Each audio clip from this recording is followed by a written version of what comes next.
How long until we get to his estate? We've been flying over his estate for the past 2 hours. It's a tricky locations and production design problem, which is you're making a low-budget film, but you've got to have the house of the richest guy in the world. How do you do that?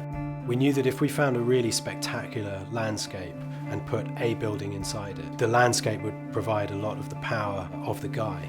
The landscape and the feel of the place is just so extraordinary. And we soon settled upon Norway. It's incredible, these vertical hills, these waterfalls everywhere, these deep, deep fjords, sea locks. The notion of somebody owning this, I think sums the guy up.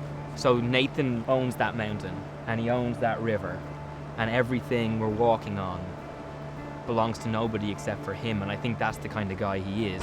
Caleb, this building isn't a house. It's a research facility. Cozy, right? We definitely went away from cold blue light sci-fi, hard white plastics and blue lights and stuff, and towards a warmer kind of sci-fi.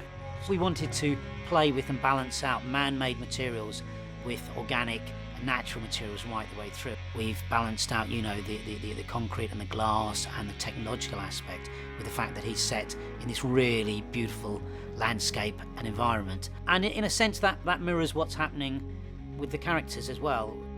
I'm wondering if you're watching me on the cameras, and I hope you are. Ava's space is an observation room. When we first looked at the idea of a cube within a room, we would imagine that we would put Ava within the cube and we would be outside it looking in, but we swapped that around.